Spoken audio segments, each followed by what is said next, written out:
ರೈತರ ಕೂಗು ಕೇಳಿದರೂ ಕೆವಡಾಗಿ ಕುಳಿತಿರುವೆ ತಂದೆ. ಎಷ್ಟೋ ಸಾವಿರ ಸಾಲ ಮಾಡಿ ಭೂತಾಯಿ ಒಡಲಲ್ಲಿ ಬೀಜ ಬಿತ್ತಿದ. ಆದ್ರೆ ತಿಂಗಳಾದರೂ 2 ತಿಂಗಳಾದರೂ ನಿನ್ನಂತ ಕರುಣೆಯ ಬೆಳಕು ಬೀರಲೇ ಇಲ್ಲ. ಈ ರೀತಿ ಆದರೆ ರೈತ ಬಾಳು ಬದುಕುವುದಾದ್ರೆ ಹೇಗೆ ತಂದೆ? ಈ ರೈತರನ್ನ ಕಾಪಾಡುವ ಹೊಣೆ ನಿನ್ನದೇ ಅಪ್ಪ ತಂದೆ, ನಿನ್ನದೇ.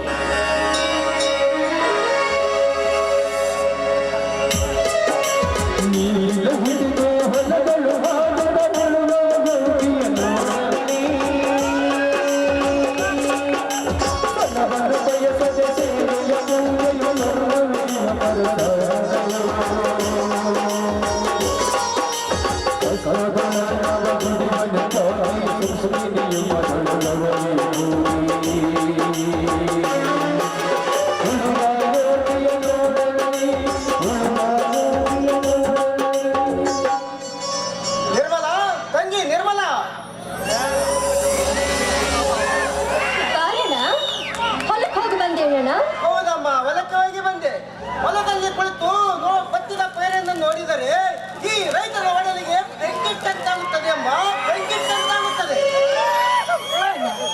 ಮಳೆ ಬರಲಿಲ್ಲ ಅಂತ ಮನಸ್ಸಿಗೆ ತಾಪ ಮಾಡ್ಕೊಳ್ಬೇಡಣ್ಣ. ಇಂದಲ್ಲ ನಾಳೆ ರೈತರ ಕೂಗು ಆ ಮೇಘರಾಜನ ಕಿವಿಗೆ ಮುಟ್ಟುತ್ತೆ. ಇಲ್ಲಮ್ಮ ತಂಗಿ, ಸತ್ತ ಮೇಲೆ ಹಳ್ಳ ಹರಿದರೇನು, ಸತ್ತ ಎಣಕ್ಕೆ ಶೃಂಗಾರ ಮಾಡಿದರೇನು, ಯಾವುದಕ್ಕೂ ಪ್ರಯೋಜನವಿಲ್ಲ. ದಿನನಿತ್ಯ ರೈತರ ಸಾವಿನ ಸಂಖ್ಯೆ ಜಾಸ್ತಿ ಆಗುತ್ತಲಿದೆ.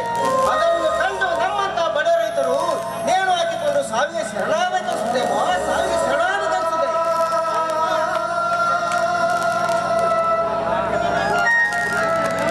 ಅಣ್ಣ, ಎಂತ ಏಡಿತನದ ಮಾತನಾಡುತ್ತೀರಿ ಅಣ್ಣ ನೀನು? ಮಳೆರಾಯ ಕೈ ಕೊಟ್ಟರೆ ಸಾವಿಗೆ ಶರಣಾಗಬೇಕೆ? ಸಾಲಕ್ಕೆ ಚಿಂತಿಸಿ ನೇಣಾಕಿಕೊಳ್ಳುವುದು ಗಂಡಸ್ತನವಲ್ಲ, ಗಂಡಸ್ತನವಲ್ಲ, ನರಸತ್ತ ನಾಮರ್ಥ. ಆ ದೇವರು ವಜ್ರ ಕಾಯ್ದಂತ ದೇಹ ಕೊಟ್ಟಿದ್ದಾನೆ. ಈ ಊರಲ್ಲಿ ಆಗಿಲ್ಲ ಎಂದರು ಇನ್ನೊಂದು ಊರಿಗೆ ಹೋಗಿ ಆದರೂ ದುಡಿದು ಜೀವನ ಸಾಗಿಸೋಣ. ಎಲ್ಲಿ ಹೋಗಿ ದುಡಿದರೇನಪ್ಪ? ಹಗಲು ಇರುಳು ದುಡಿದರು ನಮ್ಮ ಹೊಟ್ಟೆಗೆ ಬಟ್ಟೆಗೆ ಸಾಲುವುದಿಲ್ಲ, ಇನ್ನು ಸಾಲವನ್ನು ಅರಿದುಕೊಳ್ಳುವುದಾದರೆ ಏನಪ್ಪ? ಅಣ್ಣ, ಸಾಲಕ್ಕೆ ಚಿಂತಿಸಿ ಸಣ್ಣಾಗಿ ಸೊರಗಬೇಡ. ಆ ನಮ್ಮ ಭಾರತ ದೇಶವೇ ಸಾಲಕ್ಕೆ ಸಿಲುಕಿರುವಾಗ ಇನ್ನು ನಮ್ಮಂತ ರೈತರು ಸಾಲ ಮಾಡುವುದು ತಪ್ಪೆ? ನೋಡಣ್ಣ, ಸಾಲ ಮಾಡಿದವನು ಅರಿದು ಸಾಯಲಿಲ್ಲ, ಗಳಿಕೆ ಮಾಡಿದವನು ಕಟ್ಟಿಕೊಂಡು ಸಾಯಲಿಲ್ಲ. ಈ ದೇಹ ಇರೋವರೆಗೂ ಗಂಡಸನಾಗಿ ದುಡಿದು ಸಾಲ ತೀರಿಸೋಣ, ಸಾಲ ತೀರಿಸೋಣ. ಹೋಗ್ಲಿ ಬಿಡಣ್ಣ, ಕೈಯಲ್ಲಿ ಏನೋ ಚೀಲ ಹಿಡಿದಿದೆಯಲ್ಲ, ಹೌದಮ್ಮ ತಂಗಿಗೆ ಏನಾದ್ರೂ ತಂದಿದ್ಯಾ? ಹೌದಮ್ಮ ತಂಗಿ, ನಿನಗಾಗಿಯೇ ತಂಗಿ. ಅಣ್ಣ, ಒಬ್ಬರೇ ಹೆಣ್ಣು ಮಕ್ಕಳು ಇದ್ದವರಿಗೆ ಹೊಸ ಸೀರೆಯನ್ನು ಉಡಿಸಿ ಇವಳ ಮನಸ್ಸನ್ನು ಆನಂದ ಮಾಡಬೇಕಂತೆ. ಅದಕ್ಕೆ ಊರಲ್ಲಿರುವ ಎಲ್ಲ ಜನರು ಹೊಸ ಸೀರೆಯನ್ನು ಉಡಿಸಿದರೂ ಕೂಡ ನಾವು ಕೂಡ ನಮ್ಮ ತಂಗಿಗೆ ಹೊಸ ಸೀರೆಯನ್ನು ಉಡಿಸಿ ಇವಳ ಮನಸ್ಸನ್ನು ಆನಂದ ಮಾಡಬೇಕೆಂದು ಹೊಸ ಸೀರೆ ತೆಗೆದುಕೊಂಡು ಬಂದೆ. ನನ್ನ ಹೋಗಣ್ಣ. ಅಣ್ಣ, ಕೈಯಲ್ಲಿ ಕಾಸಿಲ್ಲದೆ ಇರುವಾಗ ಎಂತ ಕಿಮ್ಮತ್ತಿನ ಸೀರೆ ಯಾಕೆಣ್ಣ ತಂದೆ? ಅದೇ ದುಡ್ಡಿದ್ದಿದ್ರೆ 1 ವಾರ ಹೊಟ್ಟೆಗಾದ್ರೂ ಆಗ್ತಿತ್ತಲ್ಲ. ಹುಚ್ಚಮ್ಮ, ನಿನ್ನ ಸಂತೋಷಕ್ಕಿಂತ ಒಟ್ಟಿಗೆ ಊಟ ಹಾಕಿಕೊಳ್ಳುವುದೇ ಹೆಚ್ಚಿಂದೆ. ನೋಡಮ್ಮ, ಒಂದು ಹೊತ್ತು ಒಟ್ಟಿಗೆ ಊಟ ಇಲ್ಲದಿದ್ದರೆ ಈ ಸಮಾಜಕ್ಕೆ ಗೊತ್ತಾಗುವುದಿಲ್ಲ. ಅದೇ ಒಂದು ಹೆಣ್ಣಿಗೆ ಮಾಡುವ ಸಂಪ್ರದಾಯ ಮಾಡದಿದ್ದರೆ ಈ ಸಮಾಜ ಏನನ್ನುತ್ತದೆ ಗೊತ್ತೇನಮ್ಮ? ಇಬ್ಬರು ಅಣ್ಣಂದಿರಿದ್ದರೂ ಕೂಡ ಒಬ್ಬ ತಂಗಿಗೆ ಸೀರೆ ಉಡಿಸುವ ಕಿಮ್ಮತ್ತಿಲ್ಲದ ನಾಮರ್ತರು ಎಂದು ಕೇಕೆ ಹಾಕಿ ನಗುತ್ತಾರಮ್ಮ, ಕೇಕೆ ಹಾಕಿ ನಗುತ್ತಾರೆ. ಅಣ್ಣ, ಸಮಾಜದ ನಿಂದನೆಗೆ ನಾವ್ ಯಾಕಣ್ಣ ಕಿವಿ ಕೊಡಬೇಕು? ಹೊಟ್ಟೆಗೆ ಅನ್ನ, ಉಡಲು ಬಟ್ಟೆ ಇಲ್ಲ ಅಂದ್ರೆ ಈ ಸಮಾಜ ನಮಗೆ ತಂದು ಕೊಡುತ್ತೇನು? ಅಣ್ಣ, ನೀವಿಬ್ರು ಎಂಥವರು ಅಂತ ನನಗೆ ಗೊತ್ತಣ್ಣ. ಬಡತನದಲ್ಲಿ ಹುಟ್ಟಿದ್ರು ನನ್ನನ್ನ ಬಂಗಾರದಂತೆ ಜೋಪಾನ ಮಾಡಿದ್ರೆ ನೀವಿಬ್ರು ನನ್ನ 2 ಕಣ್ಣುಗಳಿದ್ದಂತೆ ಅಣ್ಣ, ಕಣ್ಣುಗಳಿದ್ದಂತೆ. ಯಾವುದೇ ಕಳಂಕ ಬಾರದಂತೆ ನೋಡಿಕೊಂಡು ಹೋಗುವ ಜವಾಬ್ದಾರಿ ನನ್ನಲ್ಲಮ್ಮ. ನೋಡಮ್ಮ, ಶ್ರೀಮಂತವರನ್ನು ನೋಡಿ ನಿನ್ನ ಮದುವೆ ಮಾಡಿ ಸುಪ್ಪತ್ತಿಗೆ ಮೇಲೆ ಮೆರೆಸುವಂತೆ ಮಾಡುವುದು ಈ ಅಣ್ಣಂದರ ತಪ್ಪಮ್ಮ. ಮದುವೆ ವಿಷಯ ಈಗ ಯಾಕೆ? ಬನ್ನಿ ಎಲ್ಲರೂ ಕೂಡ ಊಟ ಮಾಡೋಣ ಅಂತೆ. ಅಣ್ಣ, ಊಟ ಮಾಡುವ ಮೊದಲು ಈ ನನ್ನ ತಂಗಿಯ ಕಂಠದಿಂದ ಇಂಪಾದ ಹಾಡನ್ನು ಕೇಳಬೇಕೆಂದು ಆಸೆ. ತಂಗಿ, ಈ ನಿನ್ನ ಅಣ್ಣಂದಿರಿಗೋಸ್ಕರ ಒಂದು ಹಾಡನ್ನು ಹಾಡುವೆ ಅಮ್ಮ. ನಿಮ್ಮ ಇಚ್ಛೆ ಅಂತ ಆಗಲಿ.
ದೇಹದ ಸೌಂದರ್ಯ ಛಲವು ದೇವಲೋಕದಿಂದ ದರಗಿಳಿದ ಸೌಂದರ್ಯದ ದೇವತೆ ನೀನು.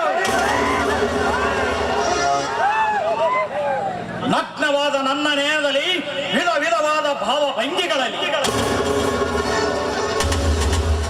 ನರ್ತಕಿಯಾಗಿ ಚಿಟ್ಟಿಸಳು ನನ್ನ ನಯನದಲ್ಲಿ.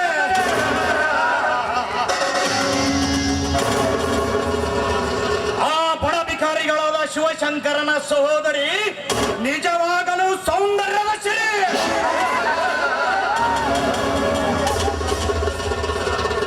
ಕೋಟ್ಯಾಧೀಶನಾದ ಈ ದೇವರಾಜನ ಕೋಟೆಗೆ ಇನ್ನೆರಡು ಕೋಟೆಗಳನ್ನು ಕೂಡಿಸಿ ಸೌಂದರ್ಯ ದೀಪ್ತಿಯಾಗಿರುವ ನಿನ್ನನ್ನು ನಗ್ನಗೊಳಿಸಿ ನನ್ನ ಕಾಮದ ಕೊರಗು ತೀರುವವರೆಗೂ ನಿನ್ನ ದೇಹವನ್ನು ದಿನಂಪ್ರತಿ ಚುಂಬಿಸಲೇಬೇಕು.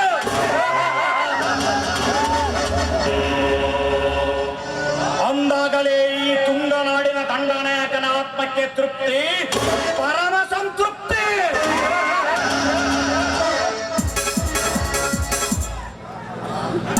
ನಿರ್ಮಲ ಬಡತನದಲ್ಲಿ ಬಂಗಾರದ ಜಿಂಕೆಯಂತೆ ಬೆಳೆದಿಂಗಳಂತೆ ಎತ್ತು ಕಾಣುವ ಆ ಪರಶಿವ ಶಂಕರನ ಸಹೋದರಿ ಈಗ ಈ ದೈತ್ಯ ಗುಣದ ದೇವರಾಜನ ಪ್ರೇಯಸೆ.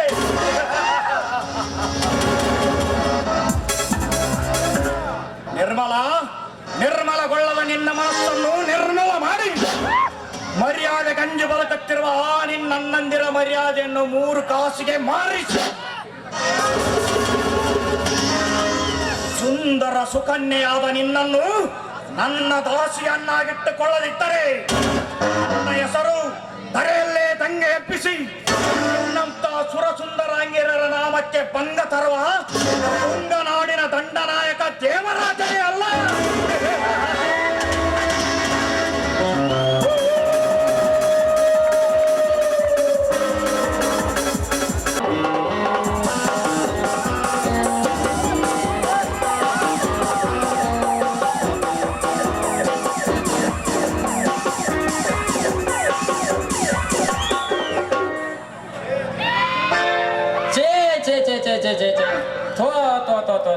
ಇವನವನು ಸಾಕಾಗಿ ಹೋಗೈತಿ ನೋಡ್ರಿ. ಸಾಕಾಗೈತಿ ನೋಡ್ರಿ ಈ ಪೊಲೀಸ್ ನೌಕರಿ ಸಂಬಂಧ. ಪೊಲೀಸ್ ನೌಕರನ್ನ ಯಾರು ಕಂಡಿಡ್ದಾರ್ರಿ ಮಂಗ್ಯನ ಮಕ್ಕಳು ಅಂತೀನಿ. ನಿನ್ನೆ ರಾತ್ರಿ ಬೆಳ್ಳತನ ಎಣಕಾದೀವ್ರಿ ನಮ್ಮ ಸಿನ್ನೂರು ರೈಲ್ವೆ ಸ್ಟೇಷನ್ಯಾಗ. ಇವತ್ತೊಂದಿನ ಡ್ಯೂಟಿಗೆ ರಜೆ ಹಾಕಿ ಮನೆಗೆ ಹೋಗಿ ತಣ್ಣಗೆ ಮಕ್ಕಂಬೇಕು ಅಂತಂದ್ರ ನಮ್ಮ ಮ್ಯಾಲಿ ಸಾಬ್ರದೊಂದು ಕಾಡ್ರಿ. ಲೇ ತಮ್ಮ 5 ಗಂಟೆ ತನ್ನ ಡೇ ಡ್ಯೂಟಿ ಮಾಡಿ ಮನೆಗೆ ಹೋಗು ಅಂತಾರ. ಇಲ್ಲಿ ನೋಡಿರಂತವ ಯಾವ ಒಂದು ಗಿರಕಿನ ಕಾಣವಲ್ರಿ. ಈ ಕಡೆ ನಮ್ಮ ಚನ್ನರ ಕಾಣವಲ್ಲ, ಆ ಕಡೆ ಬಸಣ್ಣರ ಕಾಣವಲ್ಲ. ಅವ್ರಿಲ್ಲಂದ್ರೆ ಏನಾತ್ರಿ, ಇದ ನಾಟಕದಾಗ ಮುರುಗೇಶಿ ಪಾತ್ರ ಮಾಡಕ್ ಅವ ಶೆಟ್ಟಿ ಬಂದನಂತ.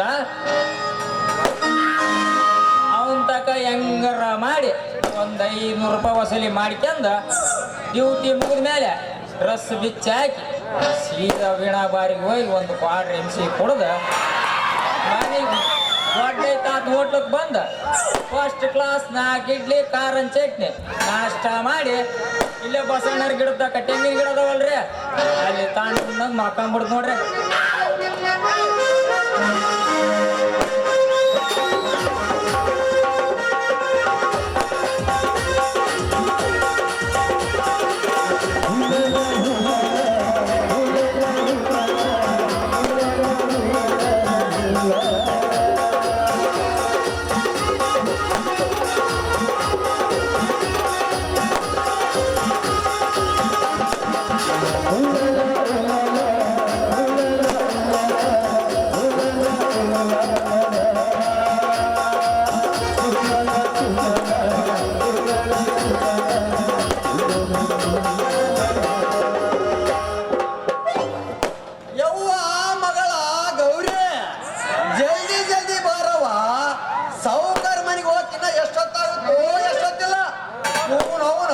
ನನ್ನ ಮಗಳು ಒಂದ್ ನಮೂನಿ ಬೆಳ್ಳಗ ದಂತದ ಗೊಂಬೆ ಆಗ್ಯಾಳ್ರಿ.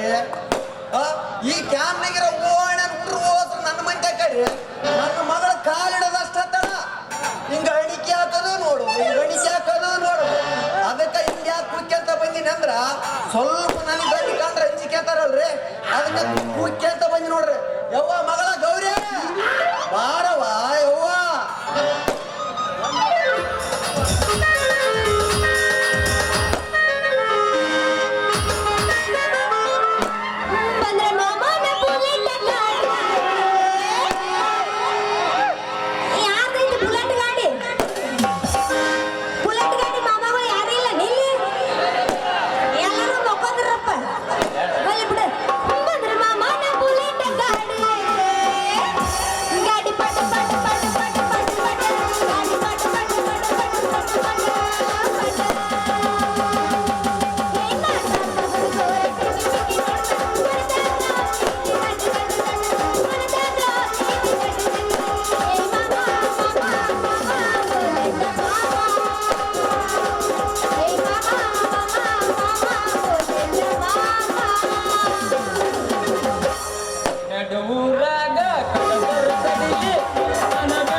ಸ್ಟಾಪ್ ಸ್ಟಾಪ್ ಎಲ್ಲಿಗೆ ಹೊಂಟಂಗ್ ಕಾಣ್ತೈತೆ ಸವಾರಿ ಯಪ್ಪ ಯವ್ವ ಮಗಳ ಯಪ್ಪ ಪೊಲೀಸರು ಪೊಲೀಸ್ರ ನಮಸ್ಕಾರ ರೀ ಸಾಹೇಬ್ರ. ನಮಸ್ಕಾರ ನಮಸ್ಕಾರ. ಏ ಮುದುಕ ಏನ್ ನಿನ್ನ ಹೆಸರ? ನನ್ನ ಹೆಸರು ಮುರುಗೇಶ್ ಅಂತ ಹೇಳಿ ನೋಡ್ರಿ ಸಾಹೇಬ್ರ. ಮುರುಗೇಶಿ ಅಂತೇಳಿ ಕರೆಕ್ಟ್ ಸೂಟ್ ಆಗಂಗ ಇಟ್ಟಾರ ನೋಡ್ಲಿ ನಿನಗೆ ಹೆಸರು. ನಿನ್ನ ಟೋಪಿಗೆ, ನಿನ್ನ ಕೋಟಿಗೆ, ನಿನ್ನ ಛತ್ರಿಗೆ, ನೀನ್ ನಡ್ಕೊಂಡ್ ಬರೋ ಸ್ಟೈಲಿಗೆ ಮಾತ್ರ ಭರ್ತಿ ಸೂಟ್ ಆಗೈತಿ ಹೆಸರ. ಹೋಲಿ ಬಿಡ ಮುದುಕ, ವಯಸ್ಸು ಎಷ್ಟು ನಿನಗ? ಅಲ್ರಿ ಅದನ್ನೆಲ್ಲ ಯಾಕೆ ಕೇಳಕತ್ತೀರಿ ಸಾಹೇಬ್ರ? ಮುಚ್ಚ ಬಾಯಿ ತರ್ತಾರ ಒಂದ್ ಇಟ್ನಪ್ಪ ಅಂತಂದ್ರ ಬಾಯಾಗಿ ನಾವು ಬುರ್ಗ ಕರಿಗೆ ನೀರಾಗಿ ಹೊರಗೆ ಬಂದಿತ್ತು. ನಾನಂದ್ರೆ ಯಾರು ಮಾಡಿ ಹೆಡ್ ಕಾನ್ಸ್ಟೇಬಲ್ ಪೊಲೀಸ್ ಸಾಧು ಮಹಾರಾಜ್ ಇದೀನಿ. ಸಾಧು ಅಂದ್ರ ಪಿಕ್ಚರ್ನಾಗ ಕಾಮಿಡಿ ಮಾಡ್ತಾರಲ್ರಿ ಆ ಸಾಧು ಅನ್ರಿ ನೀವು? ಅಲ್ಲ ಹುಡುಗಿ, ಅವ ಸಾಧು ಹೋಗಿಲ್ಲ ಅಂತೇಳಿ ಪೊಲೀಸ ಸಾಧು ಅದೀನಿ. ಏ ಮುದುಕ ವಯಸ್ಸು ಎಷ್ಟು ನಿನಗ? ಸಾಹೇಬ್ರ ನನಗ ವಯಸ್ಸು 60 ನೋಡ್ರಿ ಸಾಹೇಬ್ರ. ಸಾಹೇಬ್ರ ನನ್ನ ಮಗಳಿಗೆ 21 ದಟದು 22ರ ಫಸ್ಟ್ನೇ ತಿಂಗಳು ನೋಡ್ರಿ ಸಾಹೇಬ್ರ. ಬಾ 22 ಅಂತಿ ಮಗಳು ನೋಡಿದ್ರ ಮೈ ಕೈ ತುಂಬಿಕೊಂಡು ಮದುವೆ ವಯಸ್ಸಿಗೆ ಬಂದಾಳ. ಮದುವೆ ಮಾಡಿಲ್ಲಲೇ ಮುದುಕ ಮಗಳದ. ಏನ್ ಮಾಡಿದ್ರು ಸಾಹೇಬ್ರ? ನಮ್ಮಪ್ಪ ನನಗೆ ಇನ್ನೂ ಗಂಡು ಹುಡುಕಾಕತ್ತಾನೆ. ಯಾವ ಗಂಡು ಸಿಗವನು, ಏನ ಮಾಡ್ಬೇಕನ್ನೋದು ಗೊತ್ತಾಗವಲ್ದಾಗಿತ್ತು. ಆಯ್ತು ಬಿಡ ಹುಡುಗಿ, ನಿನ್ನ ಕತಿ ಮುಗಿತಿ. ನಿಮ್ಮಪ್ಪ ಕುಂಡಿಗೆ ಅಂತ ಗಂಡು ನೋಡಿ ಮದುವೆ ಮಾಡೋದ್ರೊಳಗ ನಿನ್ನ ಬಾಯನ್ ಹೊಲ್ಲೆಲ್ಲ ಉದಿರಿ ಹೋಗಿ ನಿನ್ನ ಮುಖದ ಮೇಲೆ ಚರ್ಮ ಜೋತ್ ಬಿದ್ದು ಒಂದ್ ನಮೂನಿ ಮುದೇಕಿ ಆದಂಗ ಆಗಿರ್ತದೆ. ಅವಾಗ ಯಾರು ಮಾಡ್ಕೊಂಬೇಕವ್ವ ನಿನ್ನ ಮದುವಿನ? ಹೋಗ್ಲ ಬಿಡು, ನಿಮ್ಮ ಸುದ್ದಿ ನನ್ಗಾರ ಯಾಕಬೇಕ? ಲೈಸೆನ್ಸ್ ಕೊಡ್ರಿ ಲೈಸೆನ್ಸ್. ಸಾಹೇಬ್ರ ಲೈಸೆನ್ಸ್ ರೀ ಎದ್ರದ್ರಿ ಯಪ್ಪ ಸಾಹೇಬ್ರ. ನಾವೇನ್ ಕಾರ್ ಗಾಡಿ ಆದ್ರೂ ತಂದಿಲ್ಲ, ಮುಟ್ಟು ಬುಲೆಟ್ ಗಾಡಿ ಆದ್ರೂ ತಂದಿಲ್ರಿ ಸಾಹೇಬ್ರ. ಯಾಕಲೆ ಮುದುಕ ಬೆಂಡೆತ್ತಿ ಕೊಂಡಿ ಮ್ಯಾಗ ಕುಂದ್ರಿಸಿ ತಂಡಿ ಬಿಡ್ಸಂದೇನಲ್ಲಿ. ನಾನು ನಿಮ್ಮ ಗಾಡಿ ಲೈಸೆನ್ಸ್ ಕೇಳಿಲ್ಲಪ್ಪ. ನೀನು ನಿನ್ನ ಮಗಳು ಅವಾಗ್ಲಿಂದ ರೋಡ್ನ್ಯಾಗ ಕುಂತಿರಲ್ಲ, ಅದ್ರ ಲೈಸೆನ್ಸ್ ಕೊಡ್ರಿ ಅನ್ನ. ಯಾಕ್ರಿ ಸಾಹೇಬ್ರ ಏನ್ ಹೇಳಕ್ ಕುಂತ್ರಿ?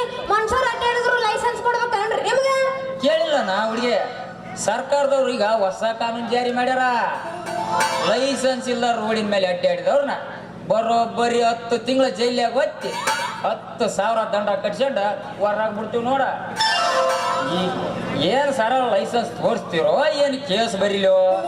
ಯಪ್ಪ ಸಾಹೇಬ್ರ ಮನುಷ್ಯರ ಅಡ್ಡಾಡಕ್ಕೂ ಲೈಸೆನ್ಸ್ ಬೇಕಂತ ನಮಗ್ ಗೊತ್ತಿಲ್ರಿ.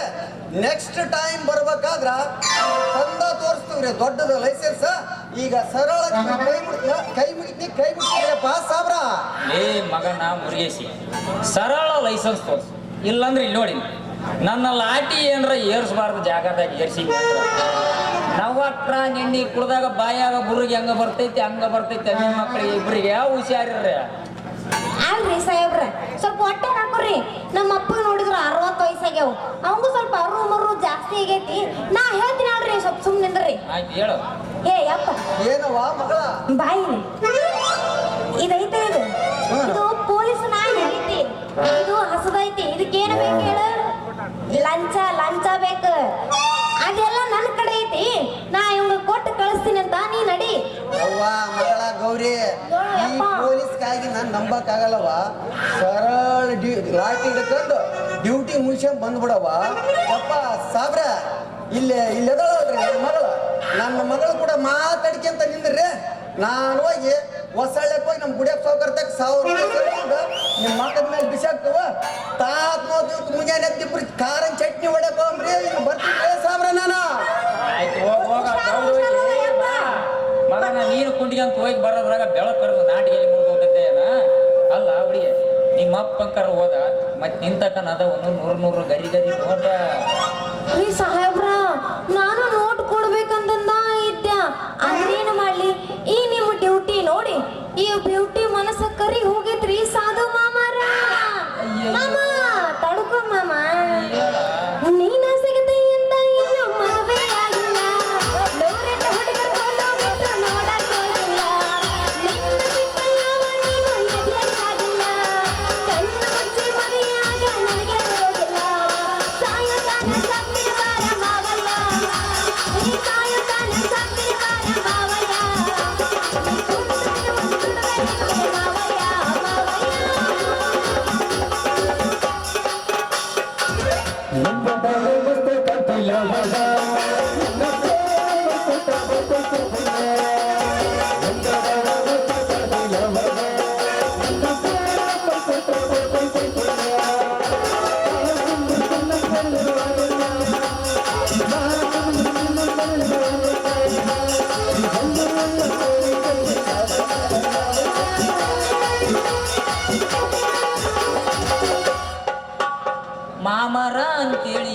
ಪೊಲೀಸ್ ಮಾಮನ ಮನಸ್ಸ ಜಾಮ್ ಮಾಡಿದಲ್ಲೇ ಹುಡುಗಿ.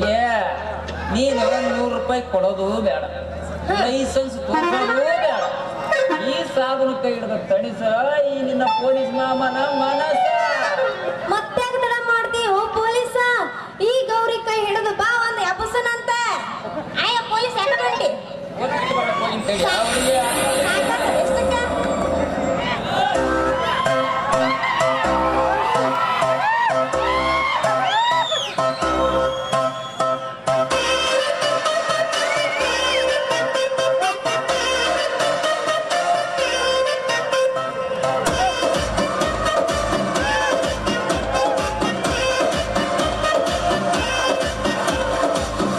ಹುಡುಗಿ ಯಾಕೆ ಹಿಂಗಾರ್ತಿ ಮಾತಲ್ಲಿ ಮಳ್ಳ ಮಾಡ್ತಿ ನರ್ಸಾಕ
ಹುಡುಗಿನ ಮಲ್ಲಸ್ತ್ರ ಪೀಸ್ ಮಾಡಿ ಬ್ಯಾಡ ಡಿಂಗಿ ಟೆಕ ಡ್ಯಾನ್ಸ್ ಹುಡುಗಿನ ಮಲ್ಲಸ್ತ್ರ ಪೀಸ್ ಮಾಡಿ ಬ್ಯಾಡ ಡಿಂಗಿ ಟೆಕ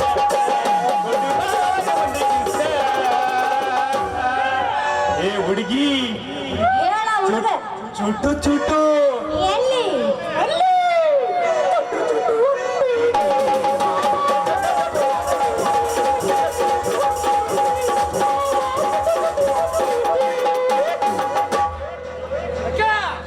ಯಾಬಸ್ತೇನೆ ಯಾಬಸ್ತಿಲ್ಲ ಇದು ಲಾಸ್ಟ್ ಯಾಬಸ್ತೇನೆ ಬಾದಾಮಿ ನನ್ನೋರ ನಂಬಲಿಲ್ಲ ಹುಡುಗರ ಬಾದಾಮಿ ನಾ ಬಾಳ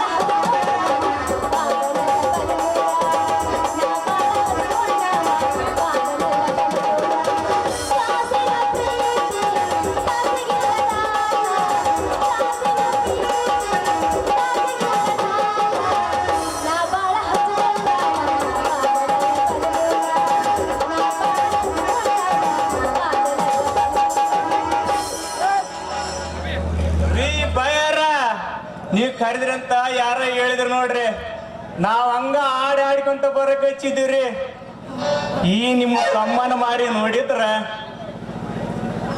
ನಿಮ್ಮ ಮಾರಿ ಸೈಟ್ ನೋಡ್ತಿದ್ದಿಲ್ಲ ನೋಡ್ರಿ ನಾವ್ರಿ ಅಯ್ಯ ನಮ್ಮ ಚೊಕ್ಕಮಾರ ಮಾರಿ ಜಲ್ಲೆ ನಾ ನಿನ್ನ ಕೈ ಮಾಡಕ್ ನೀ ಅಷ್ಟು ಚಂದೋಳ ಚಲೋ ಅದಿ ನೋಡ ಅದಕ್ಕೆ ನಿನ್ನ ಕೈ ಮಾಡಿ ಕರೆದೇನ ಹಿಂದಕ್ಕ ನಮ್ಮ ಮನ್ಯಾಗ ಮುದಕಿತ್ರಿ 3 ವರ್ಷದಿಂದ ಬ್ಯಾಕ್ ಹೋಗಿ ಬಿಟ್ಟೈತ್ ನೋಡ್ರಿ ಆ ಮುದುಕಿ ಮಾರಿ ನೋಡುದ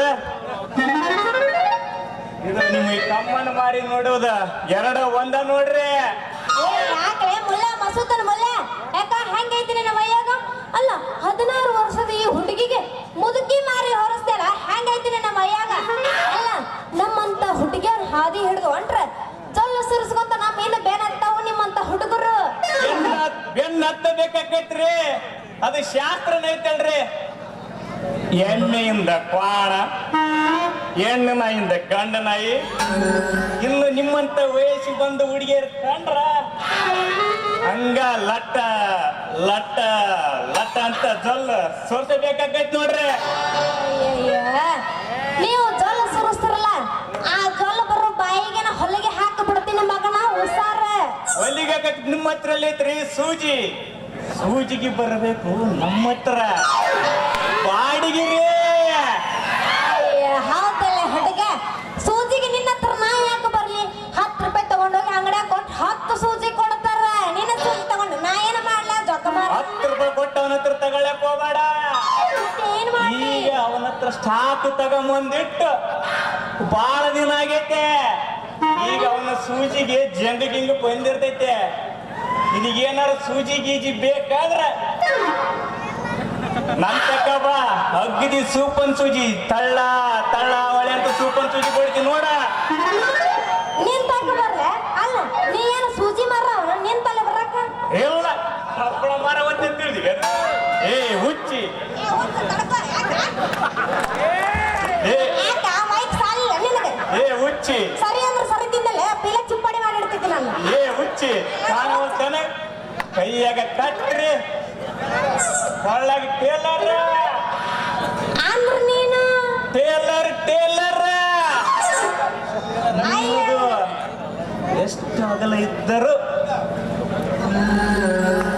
ಕಟಿಂಗ್ ಕಟಿಂಗ್ ಮಾಡಿಕೊಡುವ ಟೇಲರ್ ಅಂದಂಗ ನಿಮ್ ಹೆಸರೇನ್ರಿ ನಮ್ಮ ಹೆಸರು ನಿಮ್ಮ ಹೆಸರು ಕೃಷ್ಣ ಅಂತ್ರಿ ಮತ್ತೆ ನಿಮ್ಮ ಹೆಸರು ನನ್ನ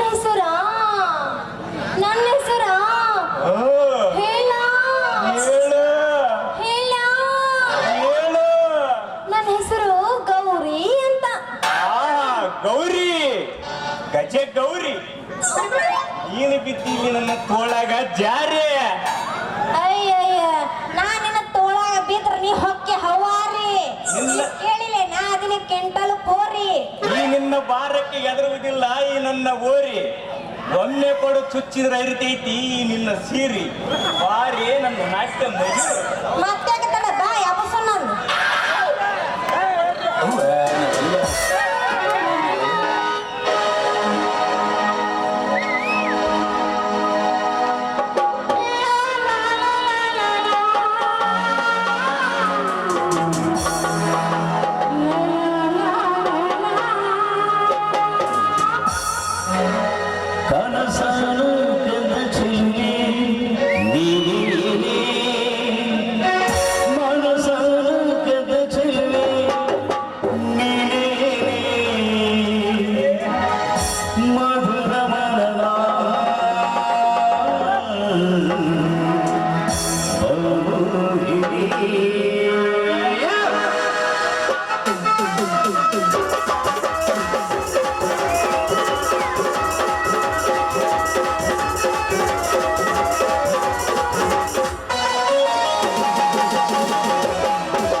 ಕನಕದಾಸ ಪುರಂದರ ದಾಸ ಹರಿಗೆ ದಾಸನಾದರೆ ಈ ದಾಸ ಅಮಾಯಕರ ದಾಸ, ಬಡವರ ದಾಸ, ದೀನ ದಲಿತರನ್ನು ಉದ್ಧಾರ ಮಾಡುವ ದಾಸ.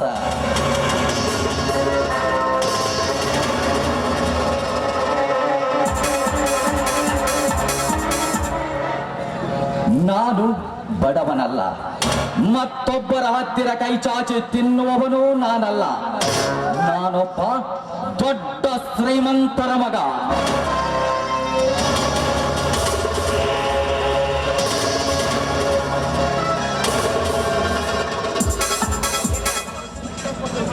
ನನ್ನ ತಂದೆ ತಾಯಿಗಳನ್ನೇ ಕೊಲೆ ಮಾಡಿ ನಮ್ಮ ಆಸ್ತಿಯನ್ನೆಲ್ಲ ಎತ್ತಿ ಹಾಕಿ ಕುಬೇರನಾಗಿ ಆಡಂಬರದ ಜೀವನ ಸಾಗಿಸುತ್ತಿರುವ ಕೊಂಡೆ ನೀನು.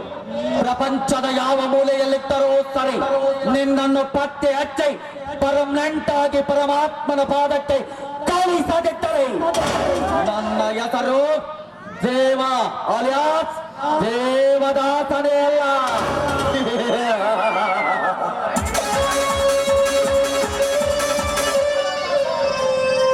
ನಮಸ್ಕಾರ ದಾಸ. ಅಪರೂಪಕ್ಕಾಗಿ ಈ ಗೆಳೆಯನನ್ನು ನೋಡಲು ಬಂದೆಯಾ? ಹಾಗೇನಿಲ್ಲ ದಾಸ, ಒಂದು ವಾರದಿಂದ ಬೆಂಗಳೂರಲ್ಲಿ ಪೊಲೀಸ್ ಇಂಟರ್ವ್ಯೂ ಹೋಗಿದ್ದೆ. ಅಲ್ಲೇ ಪರೀಕ್ಷೆ ನಡೀತದಲ್ಲಿ ಪಾಸ್ ಆಗಿದೆ. ಆದರೆ ಮುಂದೇನಾಯ್ತು ವಿಜಯ್? ಎಲ್ಲರೂ ಫಸ್ಟ್ ಟೈಮ್ ನನಗೆ 1,50,000 ಲಂಚ ಕೇಳಿದ್ರು. ಬಡವನಾದ ನನಗೆ ಅಷ್ಟೊಂದು ದುಡ್ಡು ಕೊಡುವುದಕ್ಕೆ ಆಗುವುದಿಲ್ಲವೆಲ್ಲರೇ ಅಲ್ಲಿಂದ ಕತ್ತು ಹಿಡಿದು ಹೊರ ನೂಕಿದರು ದಾಸ. ನನ್ನನ್ನು ಹೊರ ನೂಕಿದರು. ಅದಕ್ಕೆ ಎಷ್ಟೇ ಕಷ್ಟಪಟ್ಟು ಓದಿದರು ಮೇಲೆ ಬರುವುದಕ್ಕೆ ಸಾಧ್ಯವಿಲ್ಲವೆಂದು ತಿಳಿದು ಸಾಯುವ ನಿರ್ಧಾರ ಮಾಡಿದ್ದೀನಿ ದಾಸ. ಸಾಯುವ ನಿರ್ಧಾರ. ವಿಜಯ್, ಈ ದಾಸನ ಮುಂದೆ ಸಾವಿನ ಶಬ್ದವನ್ನು ಎತ್ತಬೇಡ. ಸಾಯಬೇಕಾದವನು ನಿನ್ನಂತ ನಾಲೆಜ್ ಇರುವ ವಿದ್ಯಾರ್ಥಿ ಅಲ್ಲ. ನಿನ್ನನ್ನು ಲಂಚ ಕೇಳಿ ಕುತ್ತಿಗೆ ಹಿಡಿದು ಹೊರ ಹಾಕಿದನಲ್ಲ, ಆರಾಮ್ಕೋರ ಸಾಯಬೇಕು. ವಿದ್ಯೆ ಕಲಿಯುವುದಕ್ಕೆ ದುಡ್ಡು ಇಲ್ಲದಿದ್ದಾಗ ಮತ್ತೊಬ್ಬರ ಹತ್ತಿರ ಕೈವಡ್ಡಿ ಸಮಾಜದಲ್ಲಿ ಒಳ್ಳೆಯ ಸ್ಥಾನವನ್ನು ಪಡೆದು ಪ್ರತಿಷ್ಠೆ ಗಳಿಸಬೇಕೆಂದಿರುವ ನಿನ್ನಂತ ವಿದ್ಯಾರ್ಥಿಯನ್ನು ಲಂಚ ಕೇಳಿದ ಆ ಅಧಿಕಾರಿಗೆ ತಕ್ಕ ಪಾಠ ಕಲಿಸುತ್ತೇನೆ. ವಿಜಯ್, ಇನ್ನೊಂದು ವಾರದಲ್ಲಿ ನಿನ್ನ ಮನೆಗೆ ಆರ್ಡರ್ ಕಾಪಿ ಬಂದೇ ಬರುತ್ತದೆ. ಬರುವಂತೆ ಮಾಡದಿದ್ದರೆ ನನ್ನ ಹೆಸರು ದೇವದಾಸನೇ ಅಲ್ಲ. ಸಾಧ್ಯವಿಲ್ಲ ದಾಸ, ಸಾಧ್ಯವಿಲ್ಲ. ಈಗಾಗಲೇ ಆ ಸೀಟಿಗಾಗಿ MLA MP ಗಳ ಮಕ್ಕಳು, ದೊಡ್ಡ ದೊಡ್ಡ ಅಧಿಕಾರಿಗಳ ಮಕ್ಕಳು ಕೇಳಿದ್ದಕ್ಕಿಂತ ಹೆಚ್ಚಿಗೆ ಲಂಚ ಹಿಡಿದು ನಿಂತಿದ್ದಾರೆ. ಹೀಗಿರುವಾಗ ಸಾಧ್ಯವಿಲ್ಲ ವಿಜಯ್. ಈ ದಾಸನಿಗೆ ಅಸಾಧ್ಯವೆನ್ನುವುದು ಯಾವುದು ಇಲ್ಲ. ಹೆಬ್ಬಟ್ಟಿನ MLA, ಈ ಕಲಿತ MP ಕೇಳಿದಷ್ಟು ಲಂಚವನ್ನು ಕೊಟ್ಟು ಶ್ರೀಮಂತರ ಮಕ್ಕಳಿಗೆ ನೌಕರಿಯನ್ನು ಕೊಡಿಸುವ ಇವರೆಲ್ಲ ಅಧಿಕಾರವನ್ನು ಚಲಾಯಿಸುತ್ತಿರುವ ದೊಡ್ಡ ದೊಡ್ಡ ಅಧಿಕಾರಿಗಳು. ಇವರೆಲ್ಲ ಯಾರಪ್ಪನ ಮನೆಯ ದುಡ್ಡನ್ನು ಕೊಟ್ಟು ಮಕ್ಕಳನ್ನು ನೌಕರಿಗೆ ಸೇರಿಸುತ್ತಿದ್ದಾರೆ. ಅದು ಬಡವರ ದುಡ್ಡು, ಅಮಾಯಕರ ದುಡ್ಡು, ರೈತರ ದುಡ್ಡು. ರೈತನಂತೆ ಕಷ್ಟಪಟ್ಟು ಹೊಲದಲ್ಲಿ ದುಡಿದು ಬೆವರು ಹರಿಸಿದ್ದರೆ ಹುಟ್ಟಿನ ಬೆಲೆಗೇನೆಂದು ಅವನಿಗೆ ಗೊತ್ತಾಗುತ್ತಿತ್ತು. ವಿಜಯ್, ನೀನ್ ಯಾವುದಕ್ಕೂ ಚಿಂತಿಸದಿರು. ಅವನ್ಯಾವ ಅಧಿಕಾರಿ ಎಂದು ತಿಳಿದು ನಿನ್ನನ್ನು ನಾನು ಭೇಟಿಯಾಗುತ್ತೇನೆ. ಆಯ್ತು ದಾಸ, ನೀನು ಆ ಅಧಿಕಾರಿಯನ್ನು ಭೇಟಿಯಾಗಿ ನನಗೆ ನೌಕರಿ ಕೊಡಿಸಿದೆ ಅಂದರೆ ನೀನೇ ನನ್ನ ಭಾಗದ ದೇವರೆಂದು ತಿಳಿಯುತ್ತೇನೆ.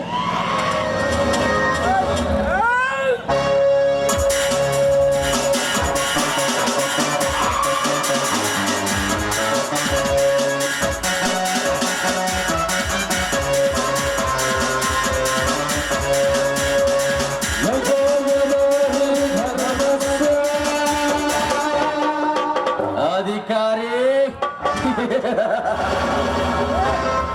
ಕಂಡವರಿಂದ ಲಂಚವನ್ನು ಪಡೆದು ಬಡ ವಿದ್ಯಾರ್ಥಿಗಳನ್ನು ಬಲಿಪಶು ಮಾಡಿ ಶ್ರೀಮಂತರ ಮಕ್ಕಳಿಗೆ ಸುಖದ ಸುಪ್ಪತ್ತಿಗೆ ಮೇಲೆ ಮೆರೆಯುತ್ತಿರುವ ಅಧಿಕಾರಿ ನಿನಗೆ ತಕ್ಕ ಪಾಠ ಕಲಿಸುತ್ತೇನೆ.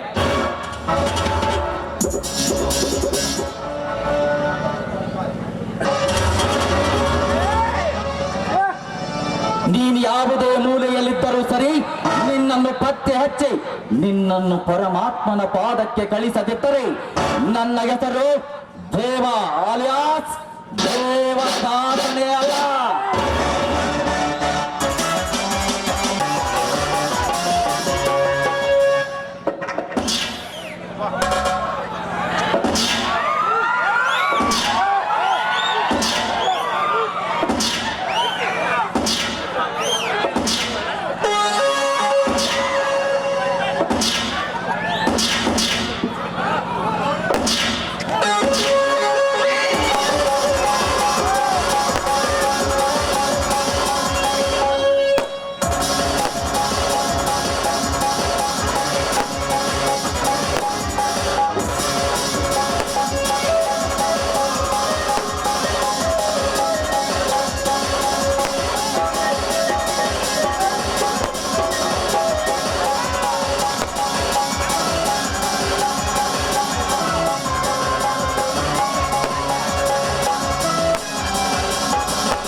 ಈ ದೇವೇಗೌಡ ಮಾಡಿದ ನಾಯ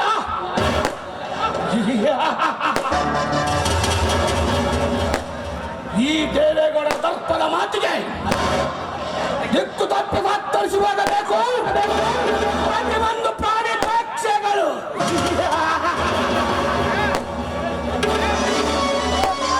ಅಂದಾಗ ಈ ಗೌಡನ ದುಡ್ಡಿನ ದರ್ಬಾರದ ಮುಂದೆ ಯಾವನಾದರೂ ತಲೆ ಎತ್ತಿ ಎದುರಿಸಿ ಮಾತನಾಡಲು ಸಾಧ್ಯವೇ? ಈ ದೊರೆಯ ಮೇಲೆ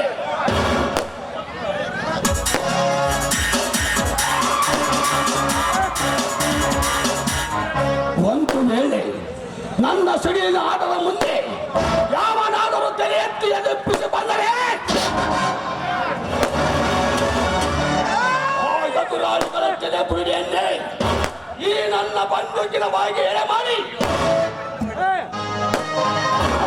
ಕಾರಂಜಿಯನ್ನೇ ಕಡಲನ್ನು ತರಿಸದಿದ್ದರೆ ನಂದು ಹೆಸರು ಗೌಡನೆಂದು ಗೌರವದಿಂದ ಮೆರೆದು ಗರತಿಯರ ಶೀಲವನ್ನು ಅರಿದುತ್ತಿರುವ ಗರ್ವದ ಗೌಡ ಈ ದೇವೇಗೌಡನಲ್ಲ.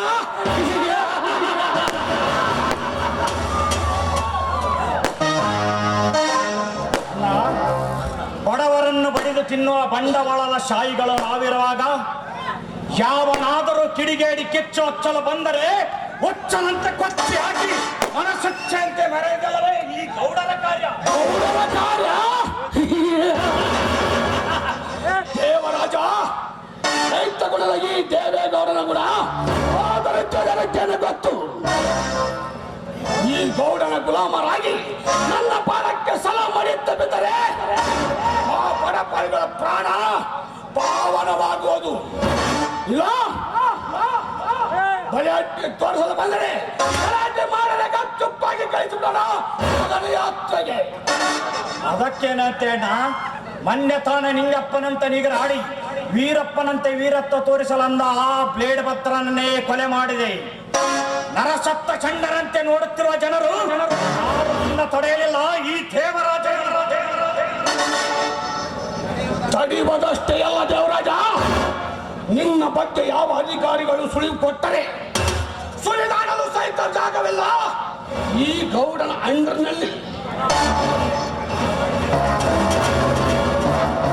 ನಾನು ಮಾಡಿದ್ದೇ ಮಾರ್ಗವೆಂದು ನನ್ನ ಮಾರ್ಗದಲ್ಲಿ ನಡೆದ ಬಂದರೆ ಸರಿ, ಇಲ್ಲ ನನ್ನ ಕಪಟತನ ಕುತಂತ್ರಕ್ಕೆ ಸಿಲುಕಿ ಕರಾಳ ರಾತ್ರಿಯನ್ನು ಅವರ ಜೀವಕ್ಕೆ ತಂದು ತೋರಿಸಲೇ ಬಿಡಲಾರೆ. ಆ ಬಡಪಾಯಿಗಳಿಗೆ ಯಮನ ದಾರಿ.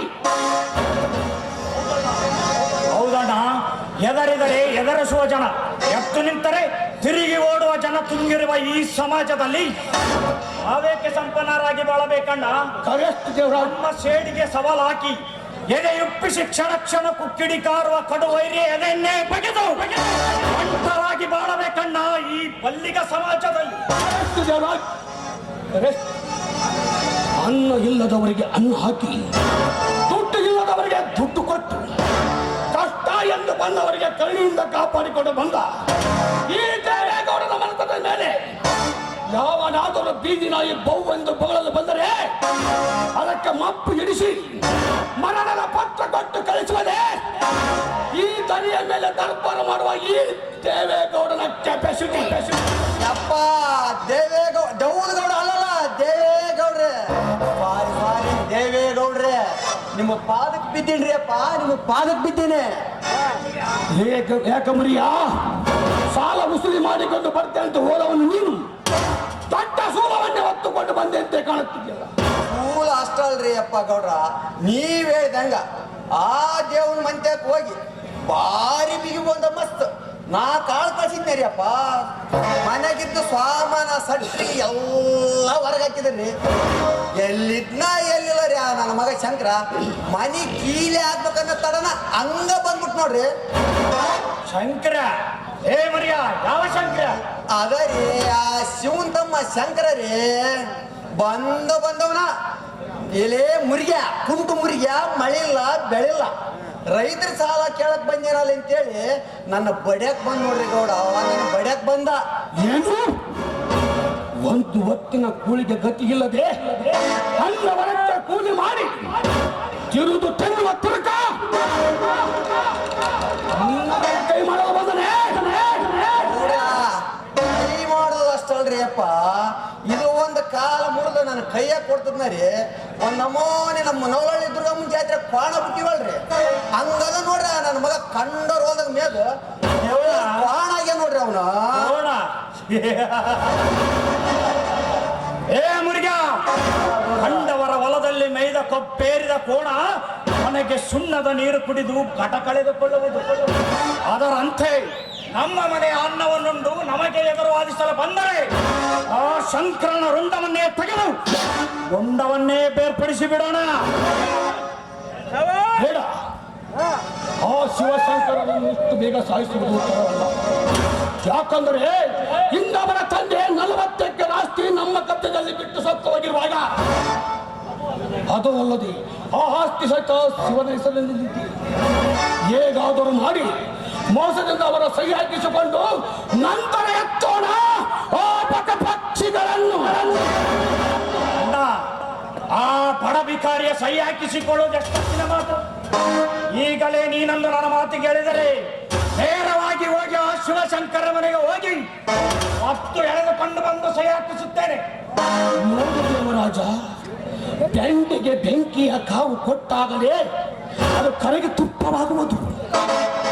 ಅದರಂತೆ ಸಾಲದ ಮೇಲೆ ಸಾಲವನ್ನು ಕೊಟ್ಟು ಗುಡ್ಡದತ್ತರ ಬೆಳೆಸಿ ನುಂಗಲಾರದ ತುತ್ತಾಗಿ ಸಾಯುವ ಸ್ಥಿತಿಗೆ ಸಿದ್ಧವಾದಾಗ ಒಂದು 10 ಎಕರೆ ನಮ್ಮಂತೆ ಮಾಡಿಕೊಂಡು ಬೀದಿ ಭಿಕಾರಿಯಂತೆ ಅಲೆದಾಡಲಾಗಲೇ ಈ ದೇವೇಗೌಡ ಆತ್ಮಕ್ಕೆ ಶಾಂತಿ. ಇಲ್ಲಿವರೆಗೂ ತಾಳ್ಮೆ ತೆಗೆದುಕೊತಮ್ಮ. ಆಯ್ತಣ್ಣ, ನೀನು ಹೇಳಿದಂತೆ ನಾನು ತಾಳಿಕೊಂಡಿರುತ್ತೇನೆ. ಆದರೆ ನನ್ನ ತಾಳ್ಮೆಯನ್ನು ಪರೀಕ್ಷಿಸಿ ತಾಳ್ಮೆಯ ಕಟ್ಟಡವನ್ನು ಕೆಳಗೆ ಮುಂದೆ ಅಡಿ ಇಡಲು ಹೋದರೆ ಕಣ್ಣಿಂದ ಗಡಿಪಾರು ಮಾಡದೆ ಆ ಕಾಂಡಿಗರನ್ನು. ಯಪ್ಪ ದೇವರಾಜಪ್ಪರ, ನೀವು ಸ್ವಲ್ಪ ಸಣ್ಣರಲ್ರಿ, ಸಣ್ಣ ಬುದ್ಧಿನ ಹುಡುಕಾಡ್ತೀರಿ ನೋಡ್ರಿ ನೀವು. ಯಾಕಂತ ಕೇಳಿ ಸಣ್ಣ ಬುದ್ಧಿನ ಹುಡುಕಾಡಿ ಸಂಕಟದಾಗ ಸಿಕ್ಕಾಕನಕ್ ಹೋಗ್ಬೇಡ್ರಿ ಅಪ್ಪ. ನಿಮ್ಮ ಅಣ್ಣವ್ರು ಹೆಂಗ್ ಹೇಳ್ತಾರ ಹಂಗ ಕೇಳ್ಕೊಂಡ್ ಹೋಗ್ರಿ. ಹೌದಲ್ರಿ ಗೌಡ್ರ? ಹೌದು ದೇವರಾಜ, ಸುತ್ತ 10 ಹಳ್ಳಿಯ ರೈತರ ಆಸ್ತಿಯ ಪತ್ರ ನಮ್ಮ ಕೈಯಲ್ಲಿ ಸಿಲುಕಿರುವಾಗ ಯಾರ ಆಸ್ತಿ ಹೇಗೆ ಬಡಿಯಬೇಕೆಂಬುದು ನಿನಗೆ ತಿಳಿಯದು. ಮಾತಿನಲ್ಲಿ ಮರಳು ಆಗಿ ಅಲ್ಲಿ ಆಸೆಗೆ ಆಸಿ ಗುಣದಲ್ಲಿ ದೊಡ್ಡವಂತೆ ಕಂಡಾಗ ಅವರ ಮನಕ್ಕೆ ಹಚ್ಚಬೇಕು ಮುಳ್ಳಿನ ಬೇರೆ. ಅಂದಾಗ ನಾ ಮಾಡುವ ಕಾರ್ಯ ಸಫಲವಾಗಲು ಸಾಧ್ಯ. ಯಪ್ಪ ಗೌಡ್ರ, ಮಾತ್ನ್ಯಾಗ ಮನಿ ಕಟ್ಟೋದು ಬ್ಯಾಡ್ರಿ, ಅದೇನು ಅನ್ನೋದು ಕಾರ್ಯ ಮಾಡಿ ತೋರಿಸ್ರಿ. ಈಗ ಬಾದಾಮಿಲಿದ್ದ 2 ಎಣ್ಣಕ್ಕಿ ಬಂದವ್ರಿ, ನಡ್ರಿ ಎಂಡ ಕಂಡ ಎಲ್ಲ ರೆಡಿ ಮಾಡಿನಿ. ಸ್ವಲ್ಪ ಅಕ್ಕಿ ಜೊತೆ ಹಾರಾಟ ಆಡಮ್ ನಡ್ರಿ ಗೌಡ್ರ. ನಡೆ ಮರಿಗ ಹಕ್ಕಿಗಳ ಹಾರಾಟ ನೋಡಿ ಬಹಳ ದಿನವಾಯ್ತು. ನಾವು ಅದರ ಜೊತೆಗೂಡಿ ಆನಂದ ಪಡೆಯೋಣ. ನೋಡಪ್ಪ, ನಮ್ಮ ಗೌಡ್ರು ರೊಕ್ಕಿದ್ದರು ಬಾದಾಮಿಲಿದ್ದ ಎಣ್ಣಕ್ಕಿನಾರ ಕರೆಸ್ತಾರ, ಎಲ್ಲಿದ್ದಾರ ಕರೆಸ್ತಾರ. ನಾವು ಬಡವರು ಸಣ್ಣಮ್ಮದಕ್ಕೆ ಓ ಶಿವಮ್ಮ ಓ ರೇಣು ಗೌಡ್ರು ಆ ಕಡೆ ಮಾಡ್ತಾರ, ನಾವ್ ಈ ಕಡೆ ಮಾಡಪ್ಪ.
ಮತ್ತು ಭರಿಸುವ ಮದ್ಯಪಾನ ಮುತ್ತು ಸಿಕ್ಕರೆ ಕಾಮಪಾನ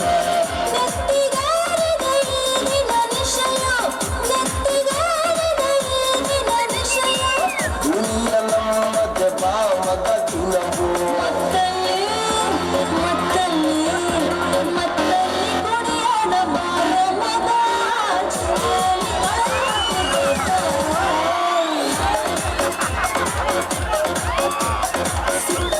ಅನುಭವಿಸಬೇಕು ಮಗ ಸತ್ತಾಗ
ಉಳಿಸಿದೆ.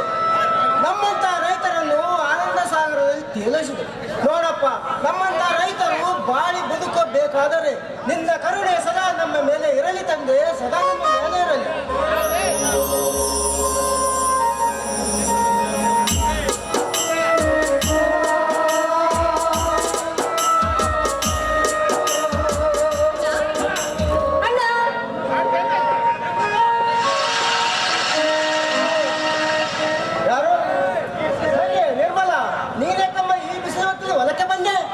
ಅಣ್ಣ, ಮುದ್ದೆ ಕಟ್ಟಿ ಶಂಕರಣ್ಣನ ಕೈಲಿ ಕೊಟ್ಟು ಕಳಿಸ್ಬೇಕು ಅಂತ ಮಾಡಿದ್ದೆ. ಅವನು ಯಾಕೋ ಮನೆಗೆ ಬರ್ಲಿಲ್ಲ. ನಾನು ಕೂಡ ಹೊಲಕ್ಕೆ ಬಂದು ಬಹಳ ದಿನ ಆಗಿತ್ತಲ್ಲ, ಅದಕ್ಕೆ ನಾನೇ ಬುತ್ತಿ ಕಟ್ಕೊಂಡು ಬಂದೆ. ಹುಚ್ಚಮ್ಮ, ನಾನೆಲ್ಲಾರು ಹೊಲಕ್ಕೆ ಬರುವ ಮುಂಚೆ ನಿನಗೇನು ಬುತ್ತಿ ಕಟ್ಟಿಕೊಂಡು ಬರಮ್ಮ ಅಂತ ಹೇಳಿದಿನ? ಕಲ್ಲು ಮುಳ್ಳು ತುಂಬಿದ ಈ ಬೀದಿಯಲ್ಲಿ ಬರಸವಾಗಿ ಬಡಿಯುವ ಆ ಬಿಸಿಲಿನ ಭಾವ ತಪ್ಪಕ್ಕೆ ನಿನ್ನ ಮುಖವು ಹೇಗಾಗಿದೆ ನೋಡಮ್ಮ. ಅಣ್ಣ, ನಿನ್ನ ತಂಗಿಯಾಗಿ ಹುಟ್ಟಿ ಬರಬೇಕಾದ್ರೆ ಅದೆಷ್ಟು ಜನ್ಮದ ಪುಣ್ಯ ಮಾಡಿದ್ನೋ ಏನು. ನೀವು ನನ್ನ ಮೇಲೆ ತೋರಿಸುವ ಪ್ರೀತಿ, ವಿಶ್ವಾಸ, ಮಮತೆ, ಗೌರವ ನೋಡ್ತಾ ಇದ್ರೆ ನಾನು ಯಾವ ಶ್ರೀಮಂತರ ಮನೆತನದಲ್ಲಿ ಹುಟ್ಟಿದ್ರೂ ನನಗಿಂತ ಸೌಭಾಗ್ಯ ಸಿಗ್ತಾ ಇರ್ಲಿಲ್ಲ ಅಣ್ಣ, ಸಿಗ್ತಾ ಇರ್ಲಿಲ್ಲ. ನಿರ್ಮಲ, ಶ್ರೀಮಂತರಿಗೆ ಏಕೆ ಹೋಲಿಸಿ ಮಾತಾಡ್ತಿರಮ್ಮ ನಮ್ಮನ್ನು? ಆ ಶ್ರೀಮಂತರು ತಮ್ಮ ಅಕ್ಕ ತಂಗಿಯರನ್ನು ಸೂರ್ಯನ ಬೆಳಕನ್ನು ತೋರಿಸಿದ ಹಾಗೆ ಅಂದದ ಅರಗಿಣಿಯಾಗಿ ಮುದ್ದಾಗಿ ಬಳಸುತ್ತಾರೆ. ಅಂದ ಮೇಲೆ ನಮ್ಮಂತ ಬಡವರಿಂದ ಸಾಧ್ಯವೇ? ಒಂದು ಕೊಡ ನೀರಿಲ್ಲದಿದ್ದರೂ ನೀರೇ ತರುವೆಯಲ್ಲವೇ? ಆ ಶ್ರೀಮಂತರಿಗೂ ನಮಗೂ ಬಹಳ ವ್ಯತ್ಯಾಸವಿದೆಯಮ್ಮ, ಬಹಳ ವ್ಯತ್ಯಾಸವಿದೆ. ಇಲ್ಲಣ್ಣ, ನಡೆದು ಬಂದ್ರೆ ಕಾಲು ಸವಿಯುತ್ತೆ. ಇನ್ನು ಬಹಳ ಹೊತ್ತು ನೋಡಿದ್ರೆ ನನ್ನ ತಂಗಿಯ ಕಣ್ಣು ಮಂಜಾಗಬಹುದು ಅಂತ ಅಕ್ಕರೆಯಿಂದ ಬೆಳೆಸಿದ ಈ ನಿಮ್ಮ ತಂಗಿಗೆ ಆ ಶ್ರೀಮಂತರಿಗಿಂತ ನೀವೇ ಮೇಲಣ್ಣ, ನೀವೇ ಮೇಲು. ಸಾಕು ಬಿಡಮ್ಮ, ಈ ಅಣ್ಣಂದಿರನ್ನು ಬಹಳ ಹೊಗಳಬೇಡ. ಹೊಗಳಿಕೆ ಜಾಸ್ತಿ ಆದರೆ ಬೇಗ ಮದುವೆ ಮಾಡಿ ಗಂಡನ ಮನೆಗೆ ಕಳಿಸಿಬಿಡುತ್ತೆ. ಹೋಗಣ್ಣ, ನಾನೇನೋ ಮಾತಾಡಿದ್ರೆ ನೀವು ಯಾವಾಗಲೂ ನನ್ನ ಮದುವೆ ಬಗ್ಗೆನೇ ಮಾತಾಡ್ತೀಯಲ್ಲ, ಯಾಕೆ? ಸಾರಿ, ಬುದ್ಧಿನ ಮಕ್ಕಳಲ್ಲಿ ಸ್ವಲ್ಪ ಕೋಪ ತರಿಸುವಂತೆ ಮಾಡಿದೆ. ನಡಿಯಮ್ಮ, ಹಾಗೆ ಮರದ ಕೆಳಗೆ ಕುಳಿತು ನಾನು ಒಂದು ಕೊಡ ನೀರನ್ನು ತರುತ್ತೇನೆ. ಆಯ್ತಣ್ಣ, ಬೇಗ ಬಂದ್ಬಿಡು.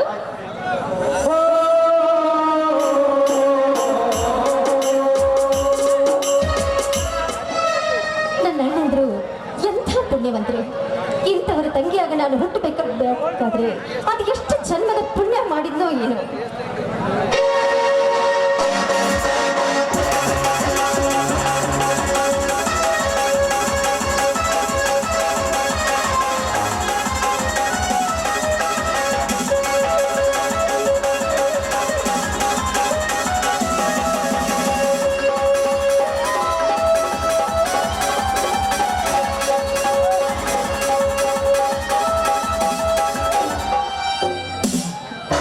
ಹಲೋ ನಿರ್ಮಲಾ. ಓ ದೇವರಾಜ್, ನೀನೇ ಅಕ್ಕನಿಗೆ ಬಂದೆ. ನಿರ್ಮಲಾ, ಹೀಗೆ ಕೇಳ್ತಿರುವೆ. ನಿಮ್ಮ ಮನೆ ಕಡೆ ಹೋದೆ, ಅಕ್ಕಿ ಗೂಡು ಬಿಟ್ಟಿದೆ ಎಂದು ಗೊತ್ತಾಯ್ತು. ಗೂಡು ಬಿಟ್ಟ ಅಕ್ಕಿ ಹೊಲದಲ್ಲಿರಬಹುದೆಂದು ಇಲ್ಲಿಗೆ ಬಂದೆ. ದೇವರಾಜ್, ನೋಡಿ, ನಿಮ್ಮ ಕೈ ಮುಗಿದು ಬೇಡ್ಕೊಳ್ತೀನಿ. ನಮ್ಮ ಅಣ್ಣ ಬೇರೆ ಹೊಲದಲ್ಲಿದ್ದಾನೆ. ಅವನು ಬರೋದೊಳಗಾಗಿ ದಯವಿಟ್ಟು ಅಲ್ಲಿಂದ ಹೊರಟು ಹೋಗಿ.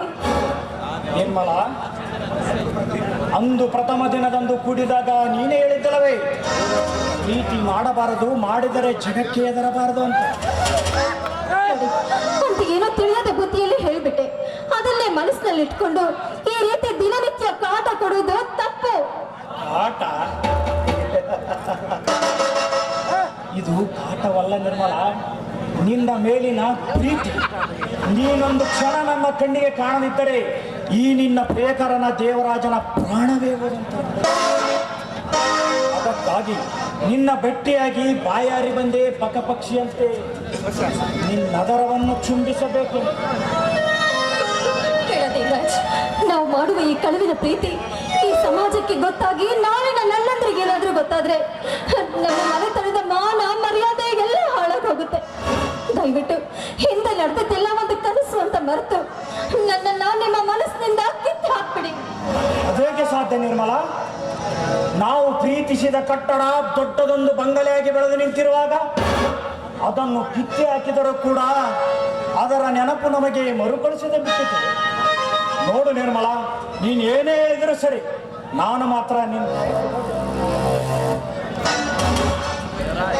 ನೋಡಿ, ದಯವಿಟ್ಟು ಇಲ್ಲಿಂದ ಹೊರಟು ಹೋಗಿ. ನಮ್ಮಣ್ಣ ನೀರು ತರೋಷ್ಟ್ರೊಳಗೆ ದಯವಿಟ್ಟು ಇಲ್ಲಿಂದ ಹೊರಟು ಹೋಗಿ ಅಂದೆ. ನೋಡು ನಿರ್ಮಲ, ನಿನ್ನ ಪ್ರೀತಿಯನ್ನು ಹಸುವಿನಿಂದ ಅಂಬಲಿಸಿ ಬಂದ ಈ ನಿನ್ನ ಪ್ರಿಯಕರನನ್ನು ಹಾಗೆ ಕಳಿಸುವುದೇ? ಪ್ರೀತಿ ಪ್ರೇಮವೆಂಬ ಅನುರಾಗ ಮೂಡಿ ಬರಲಿ ಈ ನಿನ್ನ ತಾಯಿ. ನನ್ನ ಮಾತು ಕೇಳಿ ನಮ್ಮಣ್ಣ ಬರೋ ಹೊತ್ತಾಯ್ತು. ನಿಮ್ಮ ಅಣ್ಣನಿಗಷ್ಟೇಕೆ ಭಯಪಡುತ್ತಿರುವೆ ನಿರ್ಮಲ? ನಮ್ಮಂತ ಪ್ರೀತಿ ಮಾಡುವ ಪ್ರಿಯಕರರಿಗೆಂದೇ ಆ ದೇವರು ಇದ್ದೇ ಇರುತ್ತಾನೆ. ಅದಕ್ಕಾಗಿ ಆಡುವಂದನ್ನು ಈ ನಿನ್ನ ಪ್ರೀತಿಯ ಸವಿ ಜೇನು ಸವಿದು ನಾನು ಧಾರಾಳವಾಗಿ ಮನಸ್ಸು. ನಿಮಗೆ ಎಷ್ಟು ಹೇಳಿದ್ರು ತಿಳಿತಾನೆ ಇಲ್ಲ. ನನ್ನ ಕಷ್ಟ ನನಗೆ, ನಿಮ್ಮ ಹಠ ನಿಮಗೆ. ಸರಿ, ನಿಮ್ಮ ಇಚ್ಛೆಯಂತೆ ಹಾಡಿದ್ರಾಯ್ತು.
ತುಂಬಾ ಇಷ್ಟ.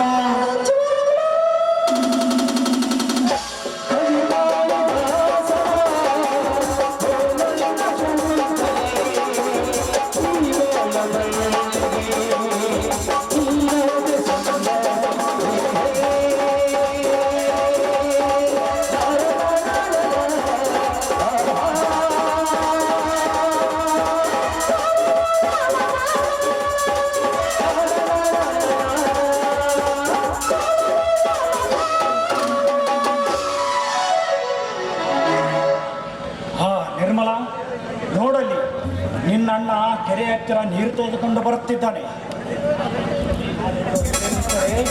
ನಿನಗೆ ಅಪಾಯ. ನಾಳೆ ಎಲ್ಲಿಯಾದರೂ ಭೇಟಿಯಾಗೋಣ. ನಾನು ನಿನ್ನೆ ಬರಲೇ. ಬಾಯ್.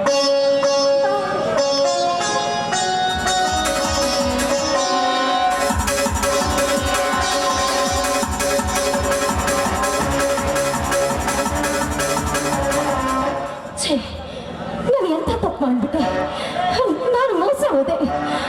ಅಡಿಕೆಗೆ ಹೋದ ಮಾನ ಆನೆ ಕೊಟ್ಟರು ಬಾರದು ಅನ್ನೋದು ತಿಳಿದಿದ್ರು ಕೂಡ ಈ ಹೇಸಿ ಮನಸ್ಸಿನ ಮಾತು ಕೇಳಿ ನಾನು ಮಾನಗೆಟ್ಟು ಹೋದೆ.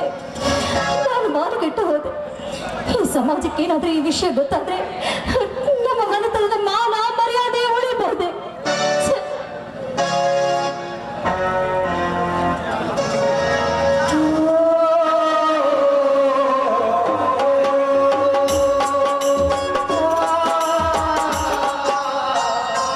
ನಿರ್ಮಲಾ, ಈ ಬಿಸಿಲು ಹೊತ್ತಿನಲ್ಲಿ ಯಾಕಮ್ಮ ಒಬ್ಬಳೆ ಮಾತನಾಡ್ತಾ ನಿಂತಿರುವೆಯಲ್ಲ? ಅಣ್ಣ, ಅದು ಇಷ್ಟೊತ್ತು ಆ ನೆರಳಲ್ಲಿ ಕುಳಿತಿದ್ದೆ ಅಣ್ಣ. ಅದು ನೀನು ಬರೋದು ತಡ ಆಯ್ತಲ್ಲ, ಅದಕ್ಕೆ ನೋಡೋಣ ಅಂತ ಎದ್ದು ಬಂದೆ. ಹೌದಮ್ಮ, ಆ ಗೌಡ್ರು ಆಳ ಮಗ ಮಾತನಾಡಿಸುತ್ತಾನಂತ, ಅದಕ್ಕೆ ಸ್ವಲ್ಪ ಟೈಮ್ ಆಯ್ತು.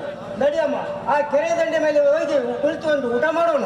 ಸರಿ, ನಡೆಯೋಣ, ಹೋಗೋಣ.